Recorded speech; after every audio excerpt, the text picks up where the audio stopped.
আল্লাহ তাআলা আমাদেরকে নতুন করে আবারও ডাকতেছে, বান্দা মাহে রমজান আমি তোমাদের সামনে নিয়ে আসতেছি, তোমাদের এখন দরকার শুধু দোয়া করো, আল্লাহ রমজান আমারে দেখাইয়েন, রমজান পর্যন্ত পৌঁছাইয়েন। আর প্রত্যেকটা বাবা ভাই, পুরুষ নারী, জওয়ান বুড়া, সবার কাছে আমার অনুরোধ, রমজানকে টার্গেট করে নিজের জীবন পরিবর্তনের জন্য আপনি সিদ্ধান্ত নিন। আল্লাহ কোরআনে ওয়াদা দিছে, বান্দা একটা মাস রমজান তুমি যত্ন নিয়া রমজান মাসটা কাটাইবা, সবগুলো গুনাহ ছেড়ে দিবা, আমি আল্লাহ তাআলার হুকুমগুলো পালন করবা। আমি আল্লাহ ওয়াদা দিলাম লাআল্লাকুম তাত্তাকুন, এক মাসে তোমাকে মুত্তাকি বানায় দেব, জান্নাতি বানায় দেব, বানায় দেব। আল্লাহ তাআলা বলছেন, আল্লাহ কোরআনে বলছেন, বান্দা তুমি মনে রেখো কোনোভাবে রমজান বলতে আমি কঠিন কিছু তোমার উপরে চাপাই নাই। ইউরিদুল্লাহু বিকুমুল ইউসরা ওয়ালা ইউরিদু বিকুমুল উসরা। কোরআনে আল্লাহ বলছেন, রমজানের কথা বলতে গিয়ে আল্লাহ বলছে, বান্দা মনে করো তোমার জন্য আমি কি কি দিছি রমজানে। স্বাভাবিক সারা বছরের নেক আমল তো আছেই, বাকি নতুন করে কি দিলাম? এক নম্বরে ধরে নেন, নতুন করে আল্লাহ তাআলা রমজানে আমাদেরকে কি দিলেন? এক মাসের রোজা, রোজা রাখতে হবে। 2, প্রতিদিন তারাবি পড়তে হবে। 3, ইফতার করতে হবে। 4, রাত্রিবেলা সাহারি খাইতে হবে। 5, শেষ দশকে এতেকাফ করতে হবে। 6, শেষ দশকের বেজর রাত্রিগুলোতে সবে কদর তালাশ করতে হবে। আর কি? আর পুরাটা মাস গুনাহ থেকে বাঁচতে হবে। আল্লাহ তাআলার নেক আমল, 5 ওয়াক্ত নামাজ, জিকির, তেলাওয়াত, দোয়া, কান্নাকাটি, এর মধ্যে লিপ্ত থাকতে হবে। এই তো কথা। আল্লাহ তাআলা বলেন, বান্দা বিশ্বাস করো, এই যে যা যা দিছি আমি, ইফতার, সাহারি, এতেকাফ, তারাবি, রোজা, নামাজ, আল্লাহ বলে বান্দা বিশ্বাস করো, আমি এই বিধানগুলো সাজাইতে গিয়া, দিতে গিয়ে আমি আল্লাহ নিজে তোমার সহজ যেন হয়, কষ্ট যেন না হয়, আমি আল্লাহ কসম নিজে খেয়াল করেছি। ইউরিদুল্লাহু বিকুমুল ইউসরা, আমি আল্লাহ চেয়েছি তোমার যেন সহজ হয়, ওয়ালা ইউরিদু বিকুমুল উসরা, আমি আল্লাহ তাআলা তোমার জন্য কঠিন হোক এটা চাই নাই। প্রথম যেভাবে বিধান শুরু করছি নবীজির জামানায়, প্রথম রোজার শুরু, রমজানের শুরু, ওইখান থেকেও আমি বান্দা সহজ করতে করতে করতে বর্তমানের অবস্থায় আনছি। শুধু কমাইছি, বাড়াইছি না, শুধু কমাই আনছি। সংক্ষেপে বলি, প্রথম রাসূলুল্লাহ সাল্লাল্লাহু আলাইহি সাল্লামের জামানায় রোজা এর বিধান ছিল কি? এর বিধান ছিল, মৌলিক নিয়ম ছিল যে নবীজির জামানায় প্রথম রমজানের রোজা রাখার নিয়ম ছিল সুবহে সাদিক থেকে, মানে সকালবেলা যেই ভোরের টাইম, সুবহে সাদিক থেকে রোজার টাইম শুরু হইতো। সন্ধ্যা হইলে, সূর্য ডুবলে, মানে আমরা যখন ইফতার করি তখন ইফতার খাওয়ার অনুমতি ছিল। কিন্তু তখন রোজা ছিল কেমন, মানে আমাদের নবীজির জামানায়, সাহাবাদের জামানায় রোজার বিধান ছিল এরকম যে সন্ধ্যা হইলে ইফতারির টাইমে যতক্ষণ পর্যন্ত সজাগ থাকবে, মানে আরেকবার ঘুম না যাবে, ততক্ষণ পর্যন্ত আপনার সে খাবার দাবার, স্ত্রীর সাথে মিলামিশা সব করতে পারবে। কিন্তু সন্ধ্যার পর থেকে নিয়ে যখনই ঘুমায় যাবে, ঘুম আইসা গেলে নতুন রোজা শুরু। মনে করেন এখন যদি সন্ধ্যা 6টা বাজে ইফতার করলাম, এখন সজাগ যতক্ষণ, খানার টাইম এতক্ষণ, বুঝেন নাই হিসাবটা? সজাগ যতক্ষণ এতক্ষণ। 8টা বাজে ঘুমায় গেছে, রোজা শুরু। বা মাগরিব পড়ে বলে কদ্দুর শরীরটা ভাল লাগতেছে না, সারাদিন ব্যস্ত ছিলাম, একটু শুইছে, রোজা শুরু। এটাই ছিল বিধান, এটাই নবীজির জামানায় ছিল। কিন্তু এইটুকুর কারণে সাহাবাদের কষ্ট হইতেছিল। কি কষ্ট? দেখা গেছে অনেকে সন্ধ্যাবেলা ইফতারের সময় হয়তো সামান্য মাত্র পানি পান করছে, বা 2টা খেজুর খাইছে, অথবা খায় নাই, এরই মধ্যে মাগরিবের নামাজ পড়ে ক্লান্তিতে ঘুম চলে আসছে, এই কারণে আর খাবার খাইতে পারে নাই। সারা রাত্র আবার নতুন রোজা শুরু হয়ে গেছে। পরের দিন আবার সন্ধ্যার সময় খাবার অনুমতি। তো ফলে একদিন একজন সাহাবী সন্ধ্যাবেলায় খাইতে পারে নাই, ফলে ঘুমায় গেছে। নতুন রোজা শুরু হয়ে যাওয়াতে আগের দিনের পুরা রোজা, সারা রাত্রের রোজা, পরের দিন দুপুরবেলা হযরত কাইস ইবনে সারমা আল আনসারী রাদিয়াল্লাহু তাআলা আনহু তিনি বেহুশ হয়ে গেছেন একেবারে। তো আল্লাহ তাআলা দেখছে আমার বান্দার তো কষ্ট হইতেছে, তো আল্লাহ তাআলা পুনরায় আবার বিধান নাজিল করে এই কোরআনের মধ্যে আল্লাহ আবার বলছে, ঠিক আছে বান্দা, আরো কমায় দিলাম, এখন সুবহে সাদিক থেকে সূর্য অস্ত পর্যন্ত, এই সন্ধ্যা পর্যন্ত, এই পর্যন্ত রোজা রাখো। সন্ধ্যার পর থেকে, সূর্য ডুবার পর থেকে পরবর্তী সুবহে সাদিক পর্যন্ত সারা রাত্র এইবার ঘুমাও আর সজাগ থাকো। খাবার দাবার, স্বামী স্ত্রীর মিলামেশা, সবকিছুর অনুমতি পূর্ণ দেওয়া হইল। ঘুমাইলেও অনুমতি আছে, না ঘুমাইলেও অনুমতি আছে। আল্লাহ তাআলা বলে, তবুও আমি চাই তোমার যেন কষ্ট না। ইউরিদুল্লাহু বিকুমুল ইউসরা, আমি কষ্ট দিতে চাই না। ইবান কি মায়া করে মালিক বলছে, মা জাআলা আলাইকুম ফিদ্দীন মিন হারাজ। আল্লাহ বলে, বান্দা, দ্বীনের নামে, ইসলামের নামে, কোরআনের নামে, শরীয়তের নামে, বিধানের নামে আমি আল্লাহ তোমাদের উপরে একটা কষ্ট আমি দেই নাই। আমাকে মানতে গিয়ে তুমি বান্দা কষ্ট পাইবা, আমি এমন মালিক না। আমি রাউফ, আমি রাহিম, আমি রহমান।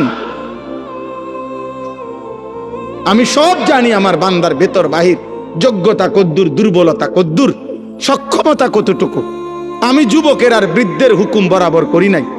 আমি আল্লাহ তাআলা এরপরে দেখেন, আল্লাহ বলছে, বান্দা আচ্ছা ঠিক আছে, এরপরে আরো শোনো।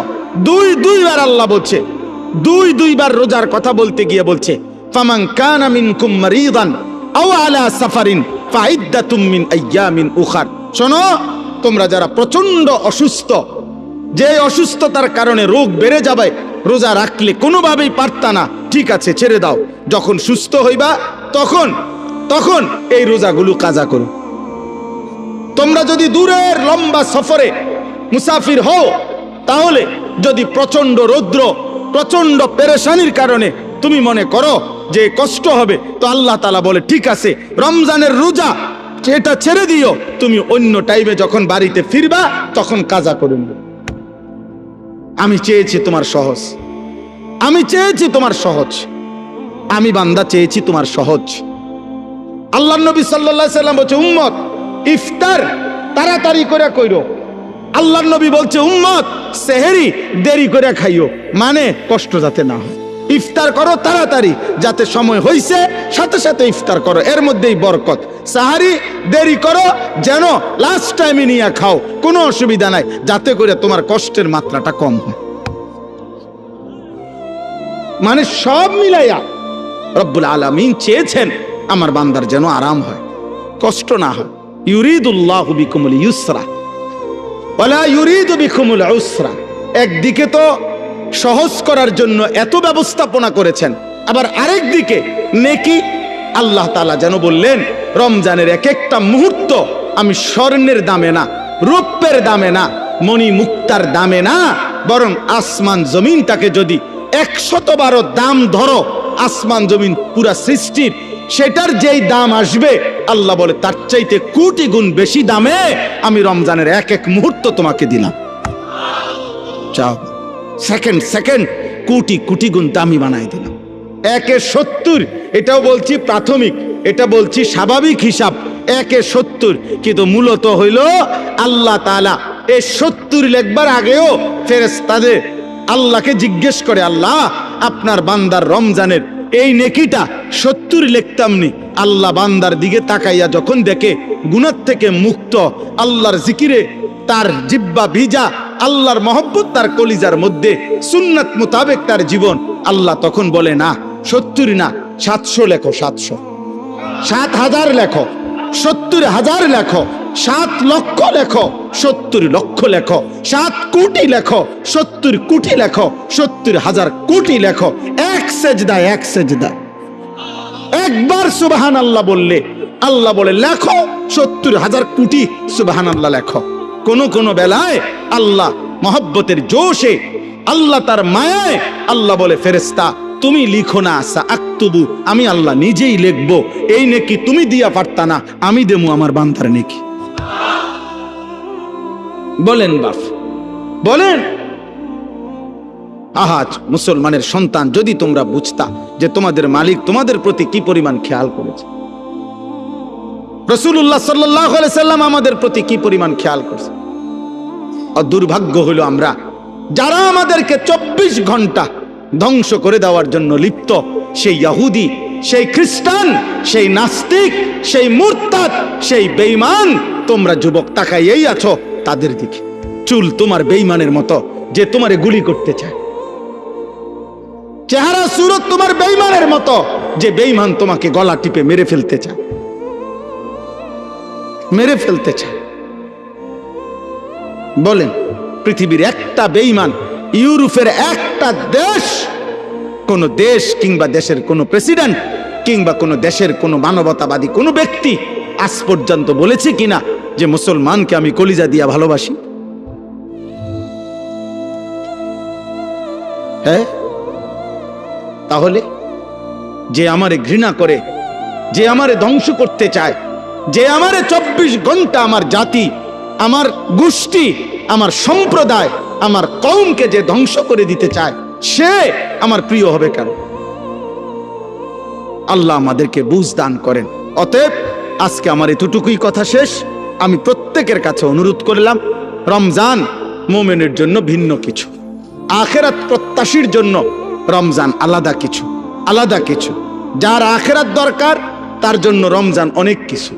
যার শুধু দুনিয়া দরকার, ভাত মাছ চাল ডাল আর এই বিল্ডিং, ইট বালু সিমেন্ট আর ফুলকপি ফাতাকপি, আর জীবন যার এই খিরা টমাটো, এ কদ্দুর খাইয়া দাইয়া বনে বিড়িয়ে সিগারেটে সাদোয়ানে আর গফে আর টেলিভিশনে আর নর্তকিতে, এতটুকু নিয়ে যার জীবন, তোর জন্য রমজান কিছুই না, নাফরমান। কিন্তু ইমানদারের জন্য রমজান অনেক কিছু।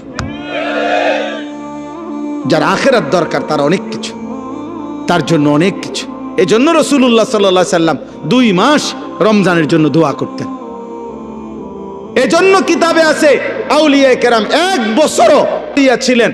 এক রমজান শেষ হইলে, ঈদের চাঁদ উঠলে, ঈদের দিন আবার পরবর্তী রমজানের জন্য দোয়া শুরু করতেন। 1 বছর টানা আরেকটা রমজানের জন্য দোয়া করতেন।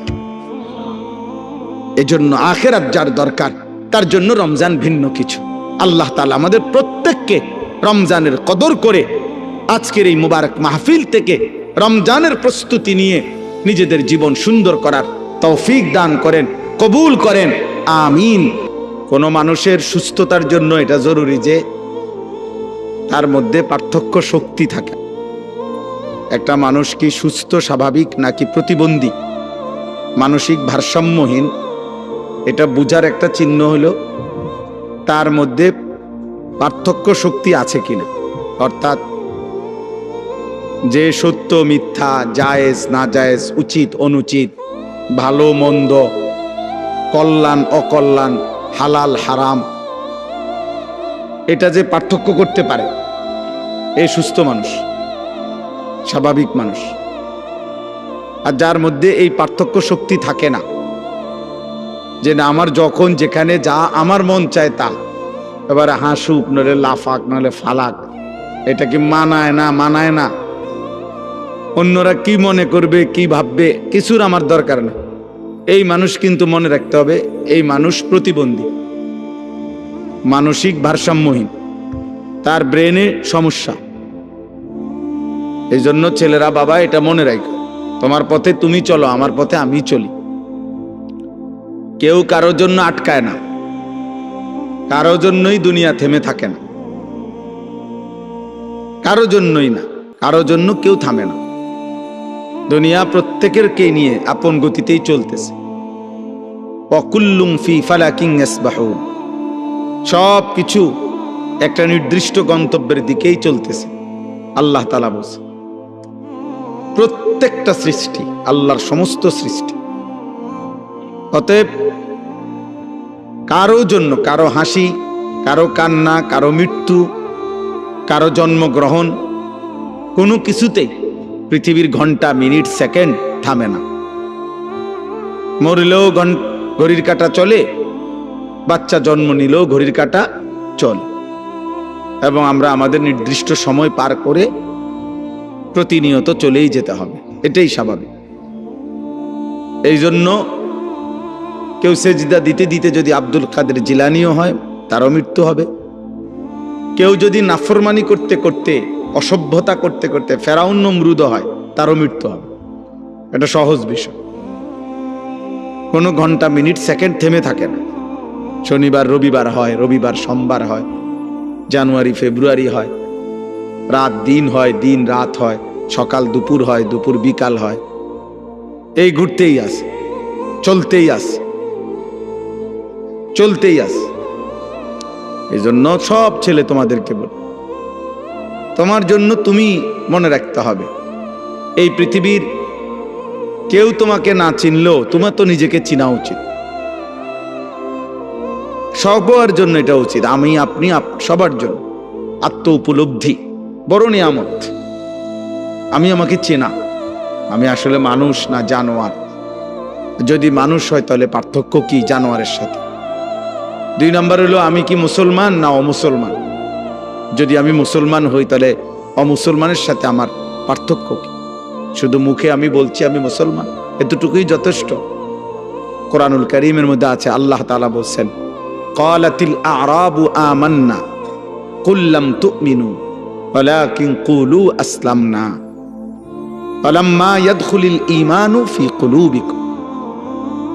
আল্লাহ তাআলা বলেন, মক্কার কিছু বেদুইন মানুষ নবীজির সামনে আইসা বলতো, মুহাম্মদ আমরা ঈমান এনেছি, আমরা মুমিন। আল্লাহ তাআলা বলেন, আপনি তাদেরকে বলে দেন যে না, তোমরা ঈমানদার নও।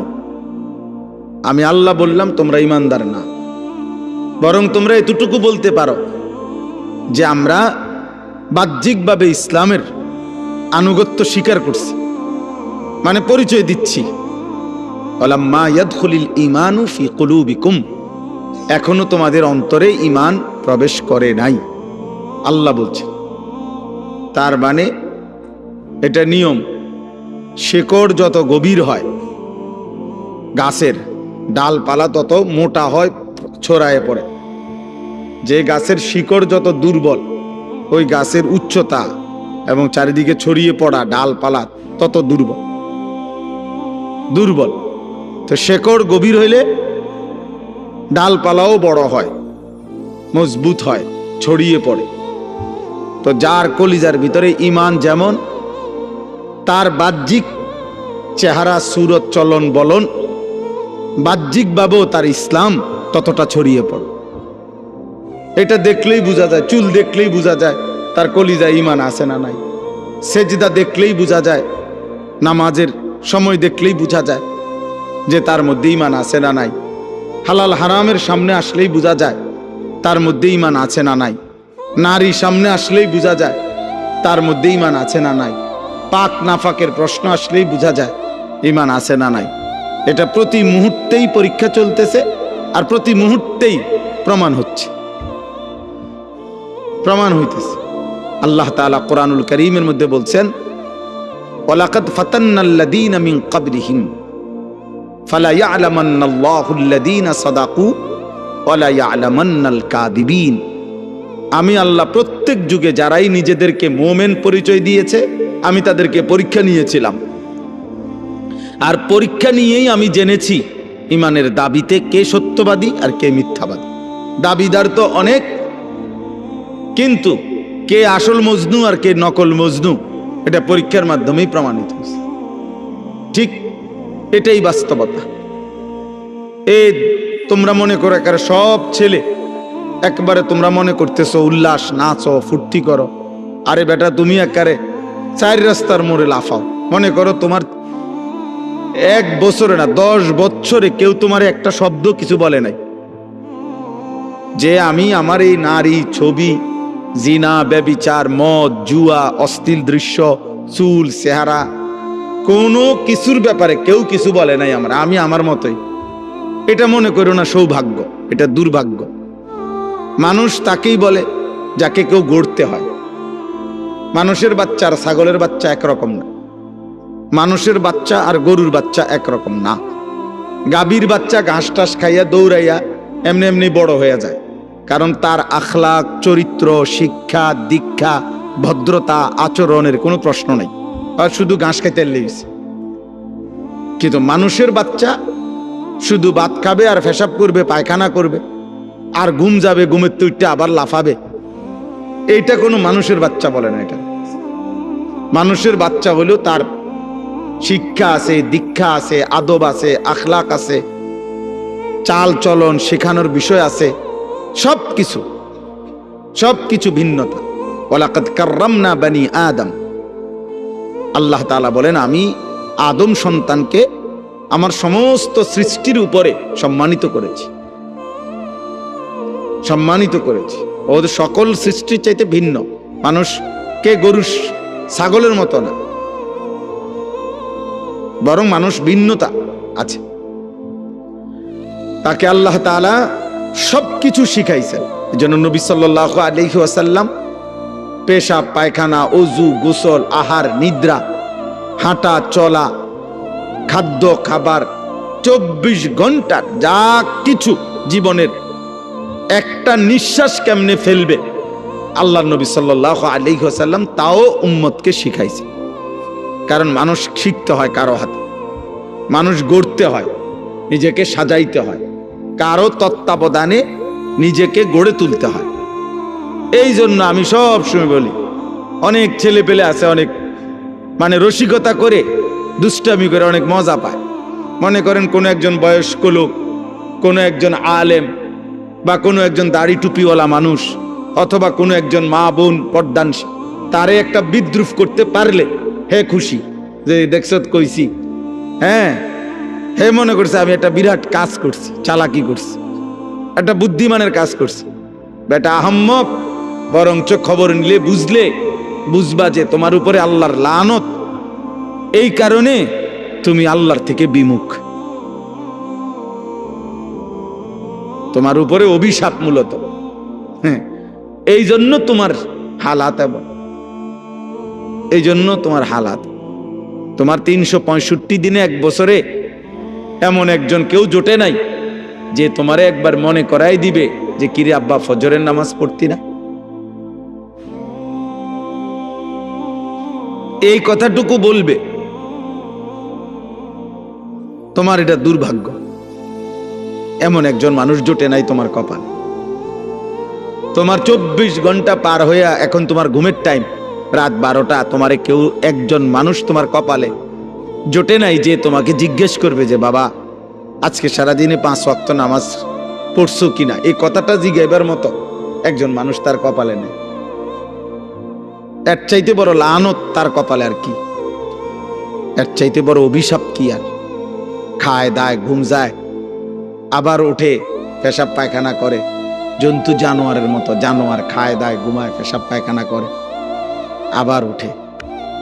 এক হাইওয়ান, এক জানোয়ার,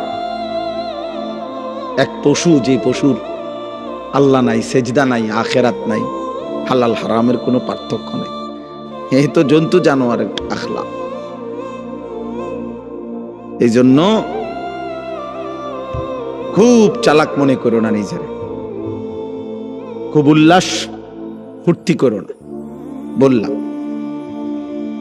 অনেক ছেলে, আমি প্রায় এটা ভাবি, অনেক ছেলে আছে মনে করে খুব বুদ্ধিমান। আরে বুদ্ধিমান না বেটা, তোর বদনসিব বেটা, তোর বদনসিব বেটা, দুর্ভাগ্য বেটা। আলহামদুলিল্লাহ, আমি আমার পুরা ছাত্র জীবন এবং আমার কর্মজীবনেও আল্লাহ আমার এমন মা জুটাইছে। আমার মা প্রতিদিন ফজরের নামাজের জন্য যতক্ষণ ঘুম থেকে না উঠছি, মা ঘন্টা ফিটাইয়া, স্কুলের ঘন্টা টুং টুং করে বাজায়, যে ঘন্টা দিয়া বাইরে দরজার সামনে আমগরে উঠাইছে। মা আমগরে উঠাইছে, আলহামদুলিল্লাহ। বহুদিন আমার যখন একটা বাচ্চা হইছে, আমার বিবি বাচ্চা আছে, আমার সন্তান আছে যখন, তখনও মা আমগরে দরজার সামনে আইসা দরজার ঘন্টা ফিরত। কইতাম মা উঠছি তো, কইতো না উঠ, দরজা খোলো, লাইট জ্বালাও। শোয়ার থেকে উঠছি তো, কইলে হইতো না। তাহলে এটা সৌভাগ্য আমার জীবনে। আমার জীবনে সৌভাগ্য যে আমি ছাত্র জীবনে আমার বড় ভাই আমার দিকে বারবার খেয়াল রাখছে। আমি চুল কাটে আসছি তো বড় ভাই হাত দিয়ে দেখছে চুল সমান হয়েছে না, বলছে আবার যাও। 3 বার চুল কাটাইছে, একবারের চুল। আলহামদুলিল্লাহ, বিনিময়ে ঠকি নাই। এই জন্য সবাই মিলে এটা ভাবা দরকার। ছেলেরা, কারো জন্য কেউ আটকায় না। আমি আবারও বললাম, তুমি নষ্ট হইতে হইতে ফচ্চা যদি গন্ধ ছোঁড়ে, নারী দেখতে দেখতে, উলঙ্গ ছবি দেখতে দেখতে, অশ্লীল দৃশ্য দেখতে দেখতে, বেহায়াপনা, অসভ্যতা, মদ, জুয়া, বন্ধুদের অসৎ আড্ডা, নোংরা কথাবার্তা কইতে কইতে ফচ্চাও যদি যাও, গন্ধও যদি ছোঁটে, তোমার এটাই না ধরার মতো টাইম মানুষের হাতে নাই। মানুষ খুব ব্যস্ত, প্রচন্ড ব্যস্ত মানুষ, সবাই ব্যস্ত। যে যে লাইনে গুনার কাজ যারা করছে তারাও খুব ব্যস্ত, নেকের কাজ যারা করতেছে আলহামদুলিল্লাহ এখন তারাও খুব ব্যস্ত। ওই যে আমি মৌলানা সাহেবকে কইলাম যে ভাই আপনি উনি মহব্বত করেই বলতে চাইতেছে, তা আমি বললাম না ভাই আপনি আমার এতক্ষণ লাগাই আমার নাম কইবেন, আমার এই টাইম দেওয়া নাই। তাহলে বুঝানোর উদ্দেশ্য হলো কারো হাতেই টাইম নেই, কারো হাতে সময় নেই, বুঝলেন? আমি পদে পদে দেখছি বিজিবি, আর্মি, ক্যান্টনমেন্ট থেকে। তা আমি বাসার থেকেও আমার হাসতেছে, বুঝি আজকে সে ওয়াজে যায়। আমি বললাম ওয়াজ না যাইতে আছি, যে দুজনে আটকে যাবো জেনে, হ্যাঁ না এলাম বাসাতে, খালাস, অসুবিধা কি? আল্লাহর কথা বলার চেষ্টা করবো, না হইলে আয়ে পড়ব। তো আর আমি কোনো পুঁজি খাটাইছি না যে এনে আমার বিরাট মাল লস হয়ে যাবে, বুঝছেন না? গতকালকে রাত্রে টাঙ্গাইল থেকে আসছি, তখন জায়গায় জায়গায় আর্মি গাড়ি চেক করছে, ব্যাগ চেক করছে, সব চেক করছে, আবার সালামও দিছে, দোয়াও চাইছে, চেকও করছে। ঠিক আছে ভাই, ঠিক আছে। এজন্য বললাম আব্বা, মানুষ প্রচন্ড ব্যস্ত, প্রচন্ড ব্যস্ত। মানুষের মধ্যে এখন দুনিয়া, মানুষের উপার্জনের চাহিদা বেড়ে গেছে, কর্মের বিভিন্ন সুযোগ বেড়ে গেছে এবং টাকা পয়সার প্রয়োজনও বেড়ে গেছে। আমি প্রায় বলি, আগে এক বাড়ির মানুষ ছিল 20 জন, টয়লেট বাড়ির ওই কোণাত একটা দিয়ে সারত, বেড সবাই। এখন 6 রুম, 6টাই বাথরুম। হ্যাঁ, অ্যাটাচড বাথরুম না? তাহলে এখন এই বেচারার 6টা বাথরুমের 4টা বাথরুম যদি করতে হয় তার বিল্ডিংটার ভিতরে, তাহলে কি পরিমাণ স্যানিটারি মালামাল দরকার, তাহলে অনেক টাকা দরকার। অর্থাৎ যেখানে একটা ঘরের চাহিদা 5 লাখ টাকায় পূরণ হইতো কথার কথা, সেটা এখন 20 লাখ টাকায় পূরণ হয় না। তাহলে মানুষের এই 15 লাখ টাকার যে ঘাটতি, কমতি, এটা উপার্জনের জন্য তাকে আরো ব্যস্ত, বেশি পরিশ্রম করতে হচ্ছে। হালাল হারাম তো পরে, মানে মেহনত করতেছে সবাই, টাকা দরকার আরো। দুনিয়া স্বাভাবিক চলতে হইলে আরো দরকার, আরো দরকার।